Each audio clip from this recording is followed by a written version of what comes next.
pro kontra sunat bayi itu hal yang wajar. Ini bukan masalah benar atau salah, tapi sebagai orang medis itu lebih menomorsatukan pada keselamatan pasien.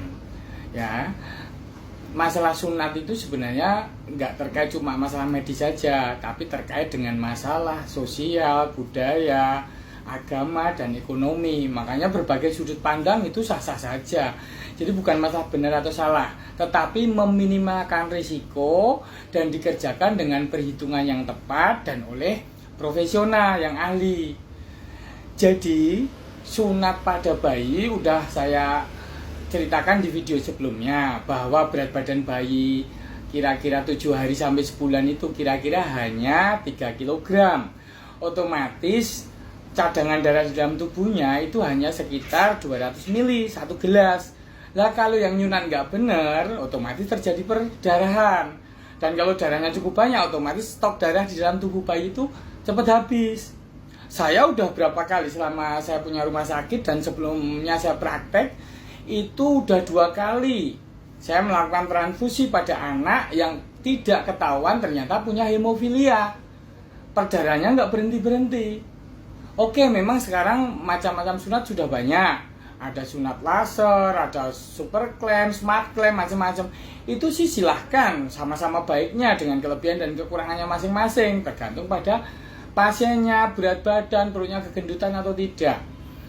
Terus kemudian kalau mau mengingat istilah phimosis, sebenarnya bayi laki-laki lahir itu memang sudah dengan sendirinya ada phimosis secara alamiah, karena memang melindungi glans atau kepala penis dari infeksi. Tapi kemudian makin bertambah umurnya, batang penis itu kan makin mendesak ke depan. Otomatis misalnya penis itu ibarat ini, pisang ini. Dari yang kuncup lama-lama memang ada mekar sedikit pelan-pelan. Karena batang penis yang memanjang dan membesar, dan juga karena semburan air kencing lama-lama membuka ini.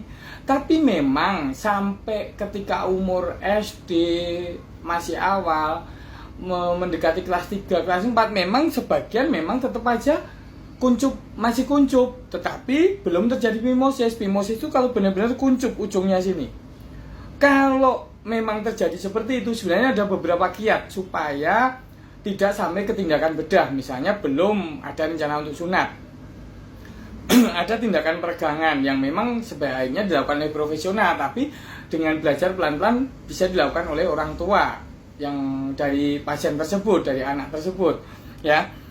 Tetapi pada saat semua pasien sunat, entah manual, entah yang dibuka dulu deh ya, yang dibuka dulu kulupnya itu pasti ada perlengketan, tapi perlengketannya minimal, biasanya di dekat corona atau di dekat mahkotanya itu. Tetapi sebagian yang udah di ujung ini udah mulai terbuka memang ketika udah umur prasekolah, kemudian sekolah. Apalagi ketika udah 12 tahun pasti dengan sendirinya mudah dibuka karena batang penisnya udah mendekati batang penis dewasa gitu.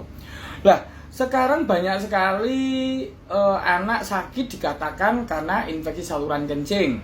Katanya penyebabnya karena phimosis. Hemat saya itu tukang sunat lah hitungannya. Semusim sunat itu tiap tahun saya itu nyunat sampai 100 sampai 200 anak atau orang dewasa, bahkan kakek-kakek. Umumnya anak yang sering panas dikatakan karena infeksi saluran kencing itu sebagian besar tidak dibuktikan dengan periksa urin.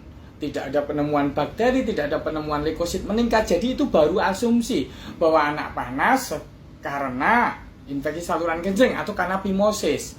Lah, pengalaman saya pribadi, jikalau memang orang tuanya misalnya masih bayi dan orang tuanya masih belum tega atau kakeknya belum tega, kalau mereka memang phimosisnya masih ringan sedang, itu masih bisa dengan baby oil atau dengan salep kortikosteroid, bisa ini di ujung kulup yang kuncup ini diolesin, kemudian tiap hari dilakukan peregangan secara pelan-pelan, pelan tapi lo ya, pelan tapi makin lama makin mekar. Ketika udah mekar tidak harus dipaksa sampai kepala penisnya kelihatan semua. Dengan sendirinya dorongan air kencing nanti akan membuka lebih mekar lagi gitu.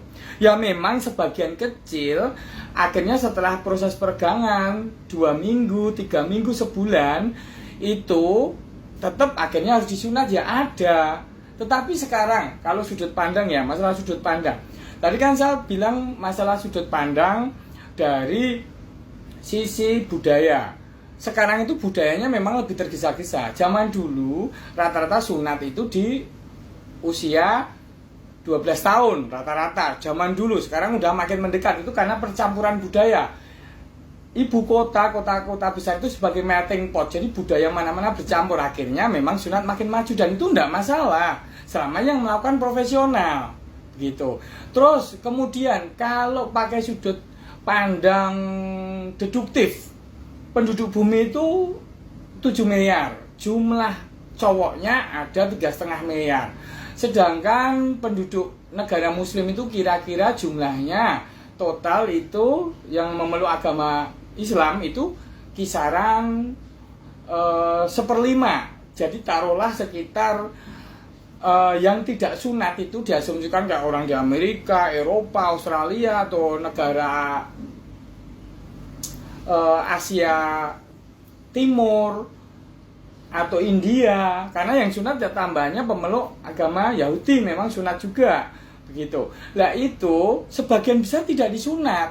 Lah kalaupun memang ini ya memang akan ada tindakan bedah kalau memang terjadi phimosis. Tapi phimosis yang udah berat loh ya, tapi phimosis yang nggak berat umumnya tidak diapa-apain pun sebagian akan membaik sendiri, sebagian loh ya. Ya, itu sudut pandang geografis, sosial, budaya, dan agama. Terus kemudian kalau sudut pandang yang lain, sudut pandang ekonomi. Kenapa makin marak sunat di usia muda? Ya karena memang dulu itu yang bisa nyunat hanya sedikit. Nah sekarang yang bisa nyunat banyak, bahkan banyak kursus-kursus. Yang nggak apa-apa selama profesional. Karena makin banyak yang sunat, makin banyak orang yang pengen sunat, begitu loh. Ini hukum penawaran dan permintaan. Tapi yang jadi problem juga sunat itu sekarang makin mahal. Ya, bahkan dengan bonus mobil remote macam-macam atau PS ya, itu silahkan, nggak apa-apa, itu sah-sah saja dalam hukum pasar. Tetapi tetap nomor 1 pentingkan keselamatan pasien. Yang saya ceritakan tadi baru pada tataran phimosis, ujung kulupnya kuncup, belum pada tataran ketika terjadi hipospadia. Jadi hipospadia itu lubang kencing harusnya di depan, itu ada yang karena bawaan genetikal ini ada di bawah di sini, bahkan ada yang di sini, ada yang di sini. Lah kalau penemuannya terjadi pada waktu bayi, otomatis kan ini butuh tindakan operasi oleh dokter bedah urologi. Ini butuh syarat-syarat tertentu, misalnya rule of 10, berat badan harus 10 kg. Terus kemudian umur minimal mungkin 10 bulan atau lebih baik lagi 2 tahun karena harus dilakukan 2 kali operasi kalau pada hipospadia. Jadi ini bukan hanya masalah benar atau tidak benar, tetapi perhitungan yang lebih tepat demi keselamatan pasien, kerepotan orang tua, dan juga dari segi pembiayaan yang bisa double 2 kali lipat.